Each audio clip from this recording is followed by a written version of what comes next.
Yaw Bonsu now joined by the head coach of the Massapequa Little League World Series team, Coach Roland Clark. Coach, thank you so much for taking the time. We're at Johnny McGorry's as you guys are celebrating your teams inside, but first I want to ask, how is the team doing? How are you doing after being eliminated from the tournament? The team's doing great.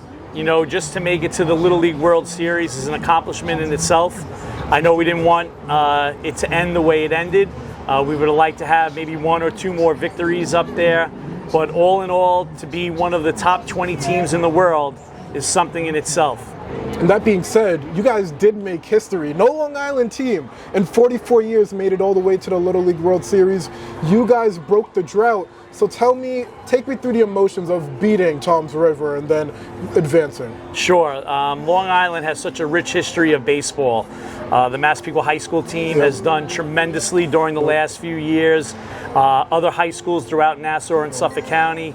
So we wanted to represent not only Massapequa, but Long Island well. And when we were in regionals and we knew that we were going to face Toms River, we knew that we were going to be facing one of the legit Little League teams throughout the last 15 years. You know, Todd Frazier and his brothers are all a part of that Little League history.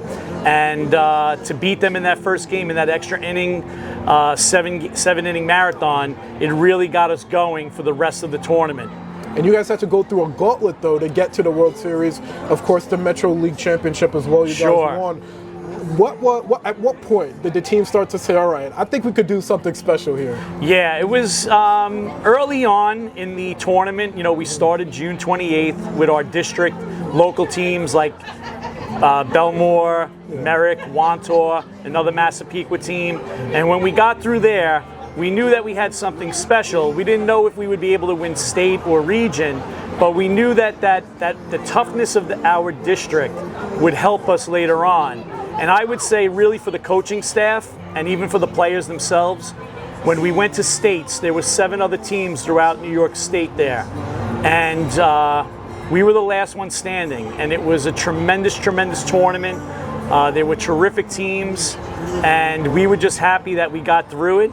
And we carried that momentum into the regionals, and where, you know, we beat Toms River twice and a very strong Connecticut team as well. That second Toms River matchup, I got to talk about the no-hitter.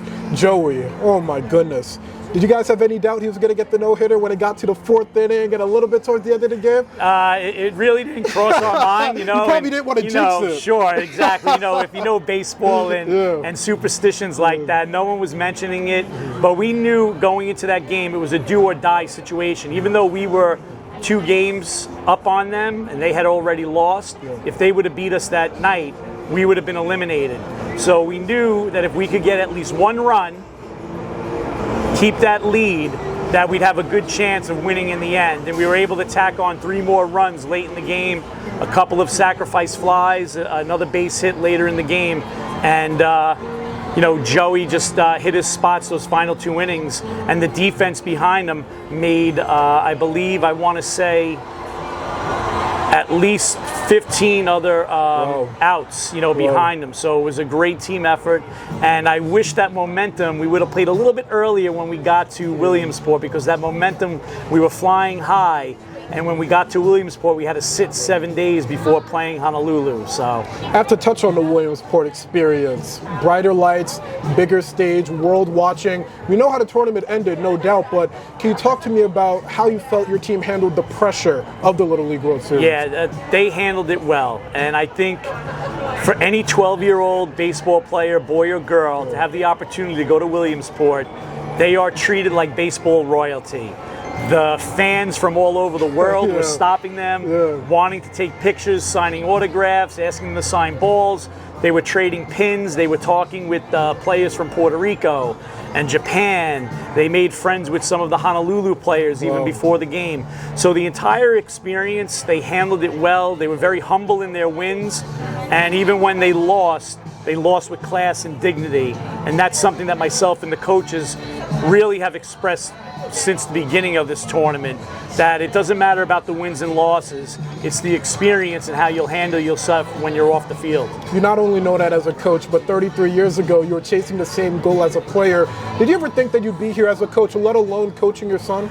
No, I only dreamed of it.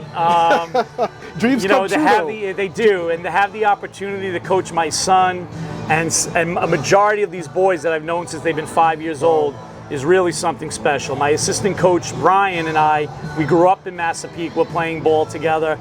And then my other coach, Eric, and my other coach, Anthony, we met through volunteering with the Coast Little League.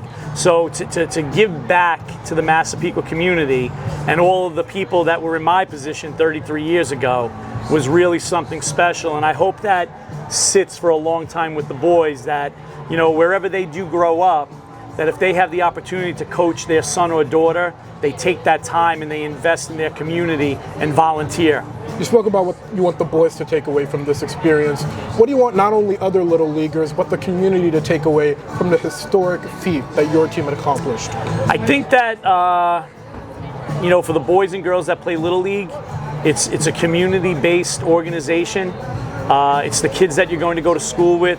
It's the hometown locals that are going to be supporting you. You know, you can come to an establishment like Johnny McGorry's and everyone's going to shake your hand and they're going to say we were watching you and cheering for you, and that they will remember this for the rest of their lives. You know, when they look back, it's their friends. You know, no matter where they go or what they do. Some of them might not play sports, you know, after high school, and some of them might continue, but they'll remember how they handled themselves. They'll remember the hard work and the sacrifice that it took to make it to a World Series. These boys practiced 6 days a week. They gave up summer vacations. They gave up time at the beach with their friends to work on a skill, and that hard work paid off. Coach, I want to wrap this up by asking you, what's next? Don't say school for the kids. We know school is coming up tomorrow, but what's next for you? What's next for this team? So what's next is we are actually going to a tournament in the Throgs next section of the Bronx. The grind doesn't stop. No, and I think that shows you the dedication of this team and where these boys are. So this Labor Day weekend, we're going to be in the Bronx playing some baseball. After that, we're going to be transitioning to 60-foot, 90-foot bases. Whoa. So that's going to be a big change for the boys as they get ready for school ball in the spring. So they'll have a 5-game series with that, and then maybe a couple of tournaments to wrap up the October-November month.